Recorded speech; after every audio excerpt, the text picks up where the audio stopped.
Good morning दोस्तों। आज हम लोग कंप्लीट करने वाले हैं फिज़िक्स। ये फिज़िक्स हम ध्यान में रखेंगे बीपीएससी को, यूपी पीसीएस को और यूपीएससी को और सीडीएस का जो पेपर होता है सीडीएस और एनडीए और जितने भी या यूपी पुलिस हो गया, UPSI, UP police, Bihar SI, Bihar police, तो जितने भी हैं इन वन डे एग्जाम होते हैं उनको ध्यान में रख के और पीसीएस के जितने पीसीएस होते हैं उनको ध्यान में रख के हम बना रहे हैं साइंस के लिए। ठीक है, इसमें हम लोग फिजिक्स कंप्लीट करेंगे, केमिस्ट्री कंप्लीट करेंगे और बायोलॉजी को कंप्लीट करेंगे। 3 सेक्शन को हम लोग मतलब ओवरऑल व्यू लेंगे एक, जिससे अगर इससे क्वेश्चन आए तो आपको क्वेश्चन में आइडिया लग जाए, इससे रिलेटेड रहेंगे। ठीक है, और हम एक बार बात कर लेते हैं जो बीपीएससी का है। जो मैंने बोला है ना कि बीपीएससी का ही बात करेंगे, मतलब बीपीएससी मेन रहेगा इसमें। तो बीपीएससी को हम सेंटर में रखेंगे। तो इसमें जो प्रीलिम्स का सिलेबस होता है उसको एक बार हम स्टडी कर लेते हैं। जैसे कि जो प्रीलिम्स का सिलेबस होता है उसमें बहुत सारे सब्जेक्ट होते हैं। जनरल साइंस भी होता है, करंट भी होता है, हिस्ट्री है, ज्योग्राफी होता है, पॉलिटी होता है, एनवायरमेंट एंड इकोलॉजी होता है। ये सारे सब्जेक्ट होते हैं जिसमें एक सेक्शन होता है जनरल साइंस का।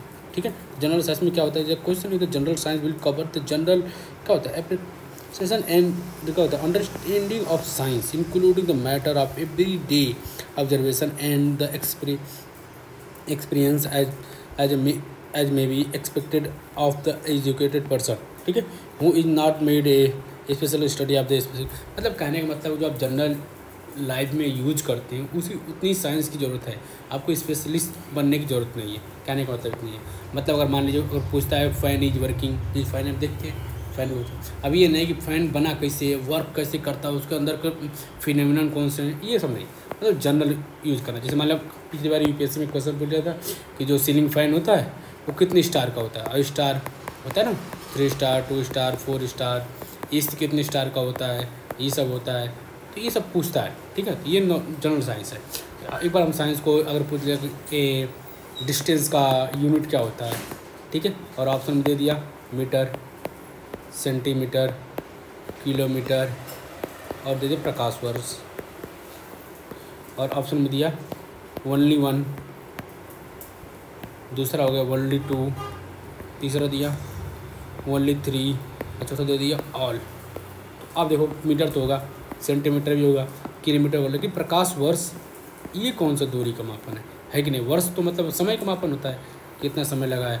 ठीक है, लेकिन प्रकाश वर्ष ये डिस्टेंस के लिए होता है। जैसे मान लो एक गैलेक्सी दूसरे गैलेक्सी के बीच की दूरी को नापते हैं, जैसे 100 प्रकाश वर्ष। आप जब स्पेस पढ़ेंगे तब उसमें इस समय इससे यूनिट यूज होते हैं। तो वही चीज़ है, आपको जनरल एक आइडिया रहे इसके लिए हमने उसको पढ़ेंगे। ठीक है, हम चलिए लेट्स अब शुरू करते हैं। तो ये है फिजिक्स। तो फिजिक्स हम शुरू करते हैं। जो क्या होता है concept of the physics of the quantity. अब जैसे कोई मात्रक होता है उसको नापने के लिए ऐसी राशियाँ होती हैं जिसको हम राशियाँ बोलते हैं। ठीक है, तो ऐसी राशियाँ तो हम देखो भौतिक राशियाँ होते हैं, हम शुरू करेंगे। ठीक है, तो भौतिक राशियों को मतलब हम राशियों को डिफाइन करेंगे। राशियाँ क्या होती हैं, ऐसी राशियाँ जिन्हें मापा जा सकता है। ठीक है, उन्हें भौतिक राशियाँ कहते हैं। ठीक है, भौतिक राशि समझ गए, जिनको हम माप सकते हैं। जैसे फॉर एग्जाम्पल टाइम, समय को माप सकते हैं। प्यार, हम प्यार को भी मापते हैं। ठीक है, प्यार को माप सकते हैं नहीं ना, इसको हम अनुभव कर सकते हैं। ठीक है, लेकिन हम टाइम को माप सकते हैं, सेकंड में माप सकते हैं, मिनट में माप सकते हैं, घंटे में माप सकते हैं। ठीक है, ये सब माप सकते हैं। लंबाई को भी माप सकते हैं, द्रव्यमान को, मेहनत को माप सकते हैं, नहीं माप सकते। विचार को माप सकते हैं, नहीं माप सकते। प्यार को माप सकते हैं, नहीं माप सकते, लेकिन उनको माप सकते हैं। ठीक है, समझ गए। तो ये सब राशियाँ हैं, लेकिन ये सब राशियाँ नहीं है। कहने का मतलब ये भौतिक राशियाँ होती हैं, इन्हें मापा जा सकता है, इन्हें नहीं मापा जा सकता। ठीक है, अब देखो भौतिक राशियाँ कितनी जिसका होती है। एग्जाम्पल जैसे मान लो 2 किलो सेब है, 1 किलो दूध है, 10 मिनट लगते हैं समय है, मतलब समय को होता है ना 10 मिनट, एक बिस्तर है, 5 केले हैं, ये सब हो जाएगा। क्या हो जाएगा, इनको हम माप सकते हैं, तो इनको भौतिक राशियाँ भी कहते हैं। ठीक है, चलिए अब शुरू करते हैं। कहते हैं फीचर्स ऑफ द क्या होता है क्वांटिटीज, मतलब राशि होती है। भौतिक राशि के प्रमुख गुण क्या क्या होते हैं उनका, परिणाम होता है, इकाई होता है और दिशा होता है। ठीक है, परिणाम का मतलब क्या होता है कि कितने हैं, मैग्नीट्यूड कितना, 5 4 आम, 3 शर्ट, 12 अंडे। इकाई मतलब क्या होता है 5 किलो, सेंटीमीटर या कुछ 1 टेस्ला, ये इकाई हो।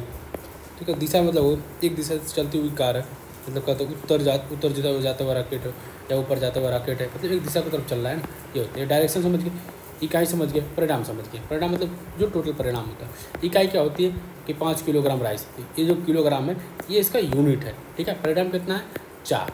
ठीक है, इसका परिणाम हो जाएगा, मतलब क्या 4 3 12, इसका क्या हो जाएगा मतलब हो जाएगा परिणाम हो जाएगा। और किलोग्राम सेंटीमीटर ये टेस्ला ये इसकी यूनिट हो जाएगी। किस देखो ये ऊपर जाता है या इसका पता मतलब जो डायरेक्शन बताता है, दिशा बताता है, उसको डायरेक्शन कहते हैं। ठीक है, अब देखो संख्यात्मक मूल्य की मात्रा ये सब पढ़ने की हो जाता है। ठीक है, फिर भी आप देख लो संख्यात्मक मूल्य की मात्रा जो इसमें क्या होता है ना, जो ये परिणाम होता है हमेशा संख्यात्मक होता है कि आप 5 किलो 4 किलो ऐसे करके, ठीक है, 5 4 3 2 जो भी हो 2.5, तो एक संख्या को परिणाम बताता है। ठीक है, इकाई क्या होती है, एक यूनिट होता है, बताता है किस में मापा गया है, वो उसको यूनिट कहते हैं। ठीक है, और डायरेक्शन बताता है मतलब कौन सा डायरेक्शन, मतलब किस दिशा में जा रहा है उसका वो होता है। ठीक है, तो इसका पता चलता है भौतिक राशियाँ किस दिशा में जा रही हैं। ठीक है, विच डायरेक्शन, और इसका एक निश्चित मानक जिसके द्वारा हम राशि के तो मानक परिणाम ज्ञात कर सकते हैं। मतलब यूनिट होता है, हमको देखते हैं किस में मापा गया है वो, उसे यूनिट होता है। ठीक है, देखो भौतिक राशियों के प्रकार है, हम इसका प्रकार देखेंगे। भौतिक राशियाँ कितने प्रकार की होती है, तो ये एक तो 2 तरह की होती है। एक होती है मूल राशियाँ, एक होती है व्युत्पन्न राशियाँ। देखो तो जो व्युत्पन्न राशियाँ होती हैं जो मूल राशियों से ही पैदा होती हैं उन्हें व्युत्पन्न राशि कहते हैं। इसका मेन कितने हैं, देखो तो मूल राशि का तो मेन 7 होती है। ठीक है, अब इनको देखते हैं। इसमें मान लो दूरी है, द्रव्यमान है, समय है, ये क्या है मूल राशियाँ हैं। लेकिन क्षेत्रफल, आयतन, घनत्व इन सब का इनसे निकला हुआ है, तीनों क्या बोलते हैं व्युत्क्रम राशि। अभी आगे जब पढ़ेंगे तो समझ में आ जाएगा। ठीक है, तो मूल राशि क्या, तो 7 मूल राशियाँ होती हैं। व्युत्क्रम राशियाँ मूल राशियों से ही मिलकर बनती हैं। ठीक है, आप समझ गए। चलिए अब पढ़ते हैं मूल राशि कौन कौन सी। ठीक है, लंबाई ये मूल राशि है, इसका यूनिट क्या होता है मीटर। ठीक है, इसका सिंबल क्या होता है एम होता है। द्रव्यमान क्या होता है मास होता है, मास को क्या होता है किलोग्राम, इसको कहते हैं केजी। समय क्या होता है सेकंड। ठीक है, सेकंड को हम ऐसे डिनोट करते हैं। विद्युत धारा होता है इसको एम्पियर बोलते हैं, यूनिट है इसका एम्पियर है, और इसको ऐसे डिनोट करते हैं। ठीक, जो तापमान होता है उसको केल्विन कहते हैं या डिग्री सेल्सियस कहते हैं, कुछ भी कर सकते हैं, इसको के से वो करते हैं। ऐसा ही यूनिट हम लिए हैं, ये बात को ध्यान रखेंगे। ठीक है, तो केल्विन हो जाएगा। पदार्थ की मात्रा मोल होता है, इसे मोल कहते हैं। प्रकाश की तीव्रता होता है इसे कैंडेला बोलते हैं, इसे CD से डिनोट करते हैं। देखो लंबाई का कहोगे आपकी लंबाई का मीटर ही क्यों लिए हैं, क्योंकि हम यहाँ पे SI पद्धति लिए हैं। अगर हमने इसको CGL या MKS पद्धति लिए होती तो हम दूसरा यूनिट हो जाता, हम सबका यूनिट बदल देते हैं। ठीक है, वही है जो लेंगे यहाँ पर जो यूनिट लेंगे उसका वही सिंबल होता है। ठीक है, इन्हें क्या होते हैं फंडामेंटल क्वांटिटी, मतलब कहते हैं मूल राशियाँ बोलते हैं। देखो भौतिक राशियों मापने के तरीके क्या होते हैं, इकाई है। देखो भौतिक राशियाँ होते हैं इनको मापने कितने इकाई, 3 इकाई होती है। एक CGS पद्धति होती है, एक FPS पद्धति होती है, MKS पद्धति होती है। जो CGS पद्धति होता है इसमें क्या होता है लंबाई को हम सेंटीमीटर में करते हैं। ठीक है, फिर क्या होता है द्रव्यमान को ग्राम में करते हैं, टाइम को सेकंड में करते हैं। लेकिन जब ये जो दूरी है, ठीक है, दूरी को सेंटीमीटर में नापते हैं। इसको देखो सेंटीमीटर किस में नापते हैं CGS में नापते हैं, लेकिन अगर FPS में देखते हैं तो फुट में नापते हैं, और MKS में देखते हैं तो मीटर में नापते हैं। और इसमें देखो ग्राम समय है, नहीं द्रव्यमान है, द्रव्यमान को CGS में क्या कहते हैं ग्राम बोलते हैं, और इसमें पाउंड कहते हैं, और इसमें किलोग्राम कहते हैं। और तीसरा आता है समय को बोलते हैं सेकंड। इसको तीनों में सेकंड ही होता है। ठीक है, इसलिए तो इसके नाम पे पहला लेटर लेते हैं तो CGS बन जाता है, इसका पहला लेटर लेते हैं तो इसका पहला लेटर लेते हैं हम MKS पद्धति बन जाता है। ठीक है, ये इसका क्या है, ये इसका SI पद्धति है सेकंड का। ठीक है, सेकंड सब देखो समय का मात्रक सब में सेम होता है, तो इसमें कोई ऐसा इशू नहीं है कि इसमें सेकंड ले लें, इसमें मिनट ले, इसमें घंटा ले लें, ऐसा कोई इशू नहीं है। सब में सेकंड होता है, सबसे छोटी इकाई क्या है सेकंड है, इसमें सेकंड ले लेते हैं। ठीक है, तो देखो SI सिस्टम क्या होता है, SI मतलब इंटरनेशनल सिस्टम ऑफ यूनिट होता है। मतलब SI मतलब समझ लो ना कि एक ऐसा स्टैंडर्ड लिए हैं। देखो क्या होता है, कोई देश है, मान लो भारत देश है, उन्होंने कहा लंबाई को हम मीटर में नहीं नापेंगे, हम सेंटीमीटर में नापेंगे। पाकिस्तान कहा हम तो तुम्हारे विरोध में हैं, हम कहा सेंटीमीटर में नापें, हम किलोमीटर में अपनी लंबाई निकेंगे। हमको अगर 1 किलो अरे क्या बोलते हैं 1 फुट दरवाज़ा लाना हो तो हम ये नहीं कहेंगे कि 1 फुट दरवाज़ा लाना है, हम ये कहेंगे 0.001 सेंटीमीटर 1 किलोमीटर की दरवाज़ा दे दो। मतलब हम जो क्या बोलते हैं दूरी होता है, दूरी का मापन हम किलोमीटर में करेंगे। भारत ने कहा देखो पाकिस्तान ने कहा किलोमीटर में करेंगे, भारत ने कहा कि हम सेंटीमीटर में करेंगे। भूटान ने कह दिया, मान लो भूटान के पड़ोसी देश हमने कहा, उसने कहा कि नहीं भाई हम तो मीटर में नापेंगे। देखो ये सारे देश क्या हैं सब अलग अलग है। अब इस मान लो कोई ऐसी चीज़ें हुई, कोई बाहरी देश है, ठीक है, उन्होंने कहा यार हमारे यहाँ एक दरवाज़ा चाहिए। देखो क्या होता है, देखो व्यापार होता है, ठीक है, व्यापार में क्या सब देश एक दूसरे से जुड़े हुए हैं, ठीक है, सब देश जुड़े हुए हैं। अब एक देश ने कहा कि भैया हमें एक काम करो कि 1 फुट का दरवाज़ा चाहिए, ठीक है, दरवाज़ा मान लो ये दरवाज़ा 1 फुट का दरवाजा इंडिया से मांगा, तो इंडिया ने कहा देखो 1 फुट का मतलब हमें तो नहीं पता 1 फुट क्या होता है, हम तुमको दे देंगे 10 सेंटीमीटर का, अरे 100 सेंटीमीटर या 1000 सेंटीमीटर या 10,000 सेंटीमीटर का दरवाज़ा। अब पाकिस्तान ने कहा भैया हम दे देंगे तुमको 0.001 किलोमीटर का दरवाज़ा, ठीक है। भूटान ने कहा नहीं भाई हम तुमको 10 मीटर का चाहिए, हम तुमको 10 मीटर का दरवाज़ा दे देंगे। अब देखो जो इसका यूनिट था भूटान से सेम था, लेकिन इनका यूनिट जो पाकिस्तान भारत इनका यूनिट सेम नहीं था, तो इनकी बात से समझेगा ही नहीं। ये क्या करेगा, भूटान से सामान खरीद लेगा, इनका व्यापार में क्या होगा, नुकसान होगा, ठीक है। तो इन्होंने कहा क्या देखो नहीं ऐसा करते हैं ना कि एक इंटरनेशनल यूनिट बना लेते हैं जो वो सबके लिए समान होगा, ठीक है। सब लोग उसी में ट्रेड करेंगे, सब लोग उसी को मानेंगे, चाहे तुम अपना स्थानीय रूप से कुछ भी मानो, लेकिन इंटरनेशनल रूप से हम उसी को मानेंगे, तो उसे बोलते हैं SI सिस्टम, ठीक है। इंटरनेशनल सिस्टम यूनिट है, ठीक है। ये 1960 में आया था, इसका अपन अपनाएगा जो MCAS पद्धति पर आधारित था, ठीक है। MCAS पद्धति में क्या था, मीटर किलोग्राम सेकेंड होता है, मतलब क्या होता है, दूरी को हम मीटर में मापते हैं, द्रव्यमान को हम किलोग्राम में मापते हैं और समय को सेकेंड में मापते हैं, ठीक है। ये करने के बेस आंदे का होता है, यूनिट को अपनाया गया है, 7 बेस को अपनाया गया है, ठीक है। इसका मुख्यालय फ्रांस में, जो SI सिस्टम है इसका मुख्यालय कहाँ है, फ्रांस में है, ठीक है। अब देखिए लंबाई क्या होता है, किसी वस्तु की सीमा का मापन लंबाई कहलाता है, इसे मीटर में व्यक्त किया जाता है। अब बोले ना SI पद्धति, इसमें मीटर लेते हैं, ठीक है, अब मीटर ही रखेंगे। जैसे मान लीजिए आप समझ लीजिए कि ये आप मान लीजिए कि कोई लड़का है, ये मान लीजिए ये हमारा कौन है, DJ है, ठीक है। रुक जाओ भैया हम दूसरा ले लेते हैं, ठीक है। मान लीजिए ये विजय है, तब इसकी लंबाई कितनी होगी, ठीक है। तो इसकी जो सीमा है ना, ऊपरी सीमा और निम्न सीमा, इसके बीच की जो दूरी है इसे ही बोलते हैं लंबाई इसकी, ठीक है। ये हो गया लंबाई, किसी वस्तु की सीमा का मापन करना ही लंबाई कहलाता है, ठीक है, समझ गया आप। अब प्रकाश वर्ष है, ठीक है। प्रकाश वर्ष एक वर्ष द्वारा तय की गई दूरी होता है, आपने बोला था ना, देखो प्रकाश वर्ष क्या है, यहाँ से यहाँ की दूरी है, तो 1 वर्ष में जितना दूरी चलता है उसे 1 प्रकाश वर्ष बोलते हैं, ठीक है।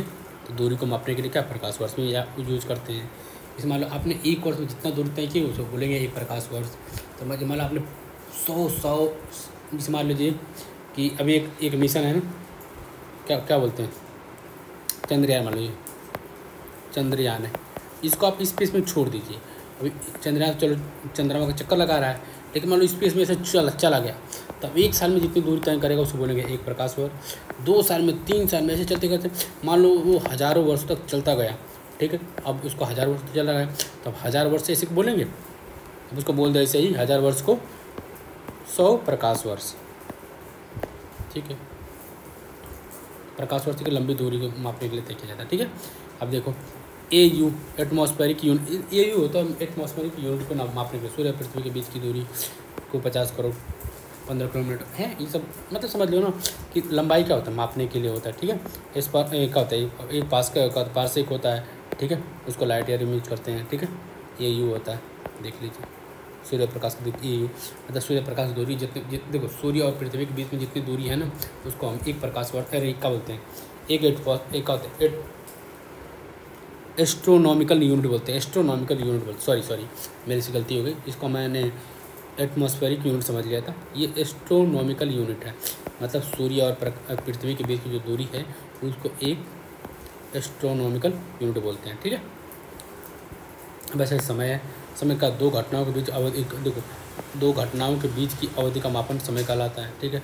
समय को हम सेकंड में माप सकते हैं, मोर स्मॉलर यूनिट होता है देन सेकंड, माइक्रो सेकेंड है, नैनो सेकेंड है, पीका सेकेंड है, और का फेंटा सेकेंड है। सबसे क्या है, फेंटा, पीका, नैनो, फिर माइक्रो सेकेंड होता है, ठीक है। अब देखो द्रव्यमान है, अब देखो अपने 1 मिनट में कितना सेकेंड होता है, 60 सेकेंड, और 1 सेकेंड में कितना माइक्रो सेकेंड होता है, 100 माइक्रो सेकेंड होता है, और 1 नैनो में ऐसे कम होता चला जाता है, ठीक है। अब समझ लीजिए, अब माइक्रो तक पूछता है कि 1 सेकंड में कितने माइक्रो सेकंड होता है, तब याद रखिएगा 100 माइक्रो सेकंड, ठीक है। अब ऐसे द्रव्यमान पदार्थ के द्रव्य की मात्रा को मापन होता है, इसे कहते हैं किलोग्राम के रूप में व्यक्त किया जाता है। द्रव्यमान वर्षी का तो वजन हो जाएगा, ठीक है, मास है, ठीक है। अब देखिए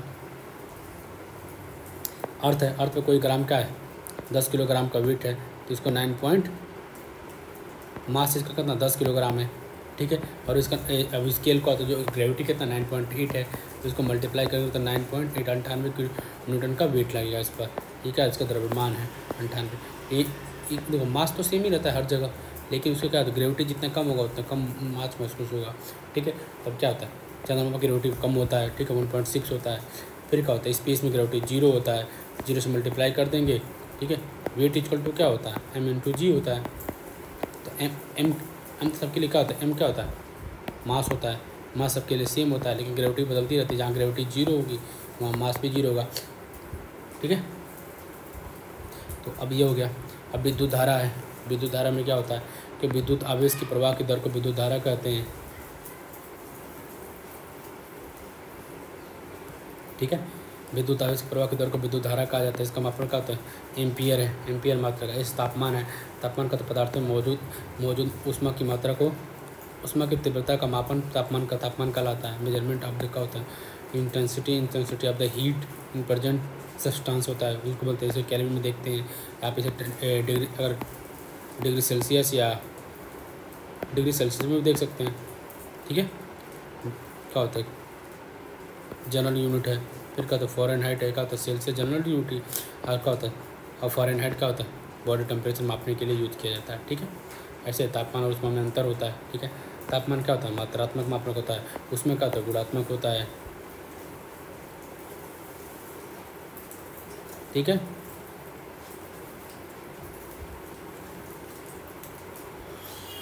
ठीक है। Not a form of energy है, कितना गर्म या ठंडा है इसका मापन होता है तापमान में। उसमें भी क्या होता है इसमें वस्तु के गर्म या ठंडे होने का पता चलता है, हॉट या हीट, ठीक है। ये फॉर्म ऑफ एनर्जी है, ये फॉर्म ऑफ एनर्जी नहीं है। ये बेस यूनिट होता है, एक का तो ड्राइविंग यूनिट होता है, ठीक है। इसका मात्रा केल्विन होता है, इसका मात्रा जूल होता है, ठीक है। पदार्थ की मात्रा है कहते हैं अमाउंट ऑफ सब्सटेंस है, किसी पदार्थ की कणों की संख्या पदार्थ की मात्रा कहलाती है। पदार्थ की कणों की संख्या जितनी होती है उसको पदार्थ की मात्रा कहते हैं, ठीक है। मात्रा क्या होता है इसको मोल यूनिट होता है, ठीक है। एक मोल इसको तो आयु का आदर्श संख्या आपने पढ़ा होगा ना 12th क्लास में, 11th-12th क्लास में पढ़ाया जाता है केमिस्ट्री में, ठीक है। आयु का आदर्श संख्या होता है 1 मोल इक्वल टू होता है 6.002 × 10⁻23 एटम होता है, ठीक है। 1 मोल इक्वल टू कार्बन का तो कार्बन 12 की 12 ग्राम मात्रा में उपस्थित परमाणु की संख्या होता है, ठीक है। प्रकाश की तीव्रता में कहते हैं इंटेंसिटी ऑफ लाइट है। मात्रा का कहता है कैंडेला होता है। एक मोमबत्ती द्वारा करीब एक कैंडेला प्रकाश की तीव्रता, एक मोमबत्ती द्वारा करीब 1 कैंडेला तीव्रता का प्रकाश किया जाता है। एक मोमबत्ती है और जितना रोशनी करती है ना उस 1 कैंडेला के बराबर करती है, ठीक है। अब देखो भौतिक राशियाँ हो गई, फिजिकल क्या होता है क्वांटिटी हो गई। अब इसे 2 तरह की होती है, फिजिकल क्वांटिटी भी 2 तरह की होती है, ठीक है। अब इसमें देखिए एक होती है अदिश राशि, एक होती है सदिश राशि। देखो अदिश राशि में क्या होता है यहाँ पर केवल मात्रा के जो मैग्नीट्यूड होता है उसको दिया जाता है, इसमें डायरेक्शन नहीं होता। इसमें सदिश राशि में क्या होता है इसमें मात्रा के साथ साथ का डायरेक्शन भी पता होता है। जैसे मान लीजिए कि आप 10 किलोमीटर जाइए, 10 किलोमीटर ट्रैवल करिए आपको, ठीक है। 10 किलोमीटर ट्रैवल करना है, ठीक है। तो ये अभी क्या है अदिश राशि है। लेकिन आपको 10 किलोमीटर नॉर्थ साइड में ट्रैवल करिए, तो इसमें क्या डायरेक्शन भी दिया हुआ है, ठीक है। तो ये सदिश राशि हो जाएगी, ठीक है। जहाँ पर डायरेक्शन दिया जैसे दूरी है, दूरी में क्या किलोमीटर में, चाल क्या है 5 किलोमीटर। देखो शक्ति, अब देखो शक्ति लगाना है आपको, पावर लगाना है, किधर लगाना है कोई मतलब नहीं है। आपको क्वांटिटी दे दिया है, ठीक है, लेकिन डायरेक्शन नहीं दिया है। विस्थापन दिया है मतलब 10 किलोमीटर इस साइड में आपको, ठीक है। इसमें होता है वेग दिया है 5 किलोमीटर नॉर्थ साइड में, ठीक है। बल दिया है और सदिश राशि है। ये सब क्या है सब सदिश राशि हैं, लेकिन ये सब अदिश राशियाँ हैं, ठीक है। अगर किसी पदार्थ को तोड़ते हैं तो क्या होता है देखिए, और मान लीजिए कोई पदार्थ है उसको तोड़ते हैं तो क्या होगा, उसके तापमान में परिवर्तन होगा नहीं, बिल्कुल तापमान। उसके घनत्व में परिवर्तन होगा नहीं, उसकी कठोरता में परिवर्तन होगा नहीं होगा, लेकिन उसका द्रव्यमान बदल जाता है, ठीक है। उसका आयतन बदल जाता है, ठीक है। फेस रिक्वायर्ड टू मूव, अब जैसे जैसे फेस होगा उसको चेंज होता है, ठीक है। देखो आंतरिक गुण होता है, एक होता है बाह्य गुण होता है, ठीक है। Do not depend on the size and amount, मात्रा आकार। देखो आंतरिक गुण में क्या होता है, इसमें क्या होता है साइज और आकार पर कोई फर्क नहीं पड़ता, लेकिन बाह्य गुण में क्या होता है डिपेंड ऑन द साइज और अमाउंट में फर्क पड़ता है, ठीक है। अब जैसे घनत्व है, जैसे फॉर एग्जांपल घनत्व, चालकता और तापमान, कंडक्टिविटी और क्या होता है टेम्परेचर होता है, ये आंतरिक गुण होता है, इसका कोई फर्क नहीं पड़ता है। लेकिन बाह्य गुण होता है जो द्रव्यमान, मास, बल, अतिश, ये सब चेंज होता है, ठीक है। ये ध्यान रखें, बाह्य गुणों में परिवर्तन होता है लेकिन आंतरिक गुणों में परिवर्तन नहीं होता, ठीक है। अब देखो गति और समय, मोशन और क्या होता है टाइम, ठीक है। फॉर एग्जांपल एक कार है, ठीक है। टी मतलब क्या होता है ये समय है, ठीक है। T equal to 20 second. Distance को 0, डिस्टेंस को 5 किलोमीटर ये है। ठीक है, तो अभी क्या है, गति है, गति हो रहा यहाँ पर खड़ी है, लेकिन अब 30 सेकेंड बाद 5 किलोमीटर डिस्टेंस तय कर ली। ठीक है, कार के ए से बी बिंदु तक जाने में क्या परिवर्तन देखिए, कार ने एक निश्चित दूरी तय की। ठीक है, 5 किलोमीटर दूरी तय की। ठीक है, 0 से 30 सेकंड में बदला गया। यहाँ पर क्या किसी अस्थायी वस्तु द्वारा जैसे पीठ सड़क पीछे छूट जाता है। आपने देखा होगा कभी ट्रेन में ट्रेवल की, आपने ट्रेन में जब ट्रेवल किए होंगे तब देखे होंगे, जब आप एक दूरी से दूसरी दूरी पर जाते हैं तो क्या होता है, समय भी परिवर्तन होता है और डिस्टेंस भी बढ़ती है। ठीक है, आप देखोगे ना, आप आगे जा रहे होंगे तो पीठ पहुँचे वो सब स्थिर होता है, आपको चलता हुआ महसूस होगी, आपको लगेगा कि आप स्थिर हैं, लेकिन आप जिस पे स्थिर है वो चल रहा होता है। ठीक है, तो इसका मतलब क्या होता है, ट्रेन और आप दोनों चल रहे होते हैं। ठीक है, इसलिए जो चीज़ स्थिर होती है वो चलती हुई महसूस होती है, और जो आप स्थिर होता है आपको लगता है कि नहीं वो तो चल रही है। ठीक है, इसलिए अगर किसी वस्तु की स्थिति का मोशन में समय के साथ परिवर्तन होता है तो वस्तु गतिशील होती है। और किसी वस्तु के ऑब्जेक्ट में क्या होता है, समय और का स्थान परिवर्तन होता है तो उसको क्या बोलते हैं, वो मोशन कर रहा है। ठीक है, मतलब वो गति कर रहा है। ठीक है, ठीक है, गति के प्रकार होता है। अब वो गति कितने प्रकार की गति होता है, कोई 2 प्रकार के होते हैं। ठीक है, 2-3 प्रकार के होते हैं। देखो 3 प्रकार कौन कौन से होते हैं, तो पहले समझिए गति के प्रकार में। सरल रेखीय गति, मतलब कहते हैं एक रेखा में गति होती है। जैसे ट्रेन का क्या है, एक रेखा में गति होती है, एक लाइन में गति करती है। तो जब कोई वस्तु एक सीधी रेखा में गति करता है तो उसे सरल रेखा गति कहते हैं। एक वृत्तीय गति होता है, जब कोई वस्तु वृत्ताकार चक्कर लगाता है तो उसे वृत्तीय गति कहते हैं। जैसे मान लीजिए आप किसी का चरखे पर घूम रहे हैं तो आप क्या बोलते हैं, उसको वृत्तीय गति बोलते हैं। एक होती है आवृत्ति गति होती है, जिसे आप कभी झूला झूल रहे हो तो ऐसी गति होती है। ठीक है, तो इसको बोलते हैं आवृत्ति गति होता है। ठीक है, आप समझ गए होंगे। एन या फिर coming back in the original position, आप यहाँ से यहाँ शुरू किए, इधर गए, फिर इधर गए, फिर अपने पोजीशन में आए, फिर इधर गए, तो इसे बोलते क्या होते हैं, पर क्या होता है, पीरियोडिक मोशन बोलते हैं, जिसे आवृत्ति गति बोलते हैं। ठीक है, अब देखो सरल रेखा गति में दैनिक जीवन में उपयोग क्या है। स्वतंत्र रूप से गिरती कोई वस्तु होती है, कोई वस्तु ऐसे गिर रही है, क्या होता है, एक रेखा में गति करती है। सीधी रेखा में गति करती हुई कार है, अब सीधे रास्ते में दौड़ते हुए और अब दौड़ते हैं तभी एक सीधा गति में, कोई कार चलती है तो भी एक रेखा में ही चलती है, ऐसे ही। ठीक है, बात हो गई। आप रनिंग करते हैं तभी एक रेखा में ही गति करते हैं। ठीक, circulation of motion in daily life है। आप जो क्या होता है, कभी झूला झूलते हो, साइकिल चलाते हैं, टायर को देखे होंगे, एटॉमिक देखे होंगे, सब मोशन होता है। ठीक है, आवृत्ति गति को मैसे यूज करते, झूलता हुआ बालक है, फिर हिलता हुआ पेड़ है। ठीक है, टाइप ऑफ द क्या होता है, पीरियोडिक मोशन। आवृत्ति गति का होता है, एक दोलन गति होती है, एक होता है कंपन गति होती है। कंपन गति वस्तु अपनी माध्य स्थिति की चारों तरफ एक निश्चित तरीके से घूमता है। ठीक है, कंपन आवृत्ति गति में क्या होता है, वस्तु अपनी माध्य स्थिति के सापेक्ष बहुत तेज गति से दोलन करता है। आप कभी गिटार बजाएं देखिए ना, उसका वाइब्रेशन बड़ी जल्दी होता है, लेकिन जो आप दोलन गति होता है वो धीरे धीरे होता है। ठीक, वही दिया हुआ है। सिंपल हार्मोनिक मोशन बोलते हैं इसमें, साथ ही इसमें कहते हैं गिटार, ड्रम ये सब होता है। सूर्य आवृत्ति के रूप में रोजाना प्रकाश फैलता है। ठीक है, बिना घड़ी के भी आप समय का अनुमान लगा सकते हैं। ठीक है, समय की अवधारणा इन्हीं आवृत्ति घटनाओं को देखकर विकसित हुई है। ठीक है, तो बात को ध्यान रखेंगे। सिंपल मोशन है, आवृत्ति हो गया, एक दोनों को पूरा करने में जितना समय लगता है उससे ही आवृत्ति बोलते हैं। जैसे मान लीजिए एक आवृत्ति पूछेगा ना, तो यहाँ से यह गया, ठीक है, और वापस यहाँ आया। ठीक है, यहाँ गए फिर यहाँ आया, वापस देखो ऐसे गया, ऐसे इधर गए, इधर आने में एक दोलन पूरा कर लिया, एकदम जितना समय लगा रहता है उसे क्या बोलते हैं, आवृत्ति बोलते हैं। ठीक है, अब देखो गति के प्रकार हो गया। ठीक है, अब देखो हमने क्या मोशन पढ़ा था, अब हम क्या पढ़ेंगे, गति पढ़े, काइंड ऑफ मोशन, गति प्रकार। एक समान गति होता है, ठीक है, एक असमान गति होता है। देखो हम पहले उसको क्या बोलते हैं, डायरेक्शन सब देख रहे थे, अब हम उसको ना क्या होता है, उसके वेलोसिटी के साथ देख रहे हैं। ठीक है, देखो एक समान समय में तय की गई, देखो एक समान समय में समान दूरी तय की गई। देखो एक समान समय में तय दूरी मतलब क्या बोलते हैं, जैसे मान लो एक समय होता है, ठीक है, एक समान गति से चल रहा है तो उसे बोलते हैं क्या, एक समय में एक निश्चित दूरी तय की है तो उसको बोलते हैं यूनिफॉर्म मोशन बोलते हैं। नॉन यूनिफॉर्म होते हैं एक तय समय में असमान दूरी तय करना, उसे बोलते हैं। जैसे मान लो एक कार है, यहाँ से चलती है, ठीक है, एक निश्चित समय में एक निश्चित दूरी तय करती है ना, लेकिन जहाज उसी समय में उससे ज़्यादा दूरी तय करती है। लेकिन ज़रूरी नहीं होता कि देखो चढ़ते वक्त क्या होता है, समय उतना ही लगता है लेकिन दूरी कम तय होती है। लेकिन अगर ऊपर चल जाता है तो ऊपर से कितना तेज जाता है, ठीक है, तो यहाँ पे कम समय में ज़्यादा दूरी तय करती है। फिर जब उतरती है तो कम समय कम लेती है और दूरी ज़्यादा तय कर लेती है। जितना टाइम है चढ़ने में लगा था तो कम टाइम में उतर जाती है ना, तो समान टाइम में समान चल रहा है, एक समान चाल से तो नहीं चल रहा, कम बेसी ज़्यादा होता रहता है, इसे बोलते हैं असमानता।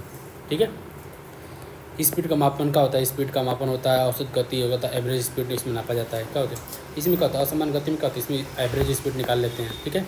एवरेज चढ़ना, इधर गया तो इसमें टोटल कितना लगा और डिस्टेंस को वो कर लेते हैं, ठीक है। धीमा या तेज़ी से भी बोलते हैं। तेज मतलब कम समय अंतराल में अधिक दूरी तय करना और अधिक समय में कम दूरी तय करना, ठीक है। अब देखेंगे रॉकेट क्या होता है? कम समय में अधिक दूरी तय कर लेता है, लेकिन कछुआ अधिक समय में कम दूरी तय करता है, ठीक है। बाइक का होता है स्पीड बाइकर देखोगे कम समय में अधिक दूरी तय कर लेते हैं, लेकिन जो पब्लिक ट्रांसपोर्ट होता है कम समय में अधिक समय में कम दूरी तय करते हैं, ठीक है। यही बात हो गई, ठीक है। इसका एक फार्मूला होता है, ठीक है। तो डिस्टेंस इक्वल टू देखो speed equal to distance upon time होता है, इसको मीटर प्रति सेकंड बोलते हैं, ठीक है। चाल इक्वल टू वो चाल क्या होता है? जिसको चाल बोलते हैं, स्पीड क्या बोलते हैं? चाल का फार्मूला आप समझ गया आपने कि speed equal to distance upon time, चाल इक्वल टू दूरी बटा समय। देखो चाल क्या होता है? वह दर होता है जिस पर वस्तु गतिशील होती है, ठीक है। आप समझ गाड़ी के मीटर है, मीटर देखा होगा, इससे मीटर होता है, इससे स्पीड मीटर होता है, फिर क्या होता है मीटर होता है, ये सब देखो। जो क्या होता है ओडोमीटर होता है, ये क्या होता है? दूरी को मापने का यंत्र होता है, ठीक है। ओडोमीटर ये कितने दूरी तय कर रहे हैं, ठीक है। लेकिन स्पीड मीटर क्या होता है? ये गति को मापने के लिए होता है। आप कितने देखो यहाँ पर देखोगे ना स्पीड कितनी स्पीड से चल रहे हो, ठीक है, ये मापने के लिए होता है। फिर क्या होता है टेकोमीटर क्या होता है? टेकोमीटर क्या होता है? ये स्पीड का तो measure of the rotation of the engine rotation, जो इंजन का रोटेशन होता है उसको मापने के लिए होता है, ठीक है। आरपीएफ बोलते हैं इसको, ठीक है। एक समान गति होता है, असमान गति होता है, ठीक है। इसमें चाल होता है, स्पीड होता है, इसमें क्या औसत स्पीड होता है, ठीक है। औसत स्पीड के टोटल डिस्टेंस अपन टोटल टाइम, आपने जितना टोटल टाइम लगाया उसको टोटल। अब देखो स्पीड इक्वल टू क्या होता है? डिस्टेंस अपन टाइम। अब इसको देखो, अब इसी को असमान का औसत चाल निकालना हो तो इसको क्या टोटल निकाल लो, टोटल डिस्टेंस अपन टोटल टाइम, ठीक है। टोटल टाइम कितना आ जाएगा? इसे जो आएगा वो क्या एवरेज स्पीड आ जाएगी, ठीक है। गति के मापन अलग अलग परिस्थितियों में अलग अलग होता है, ठीक है। तो देखो एक समान गति है तो दूरी अपन समय निकालो, औसत चाल है तो कुल दूरी अपन कुल समय निकाल लो, तत्काल चाल निकालना होती है पर कुल समय पर गति क्या है वो देख लेंगे, ठीक है। अब देखो स्पीड है, ये वेग है, वेलोसिटी है। तो स्पीड क्या गति क्या है? एक अदिश राशि है, लेकिन वेग क्या है? एक सदिश राशि है। वेग निकालते चाल होता है ना, तो चाल में क्या होता है? डिस्टेंस अपन दूरी अपन समय, ठीक है।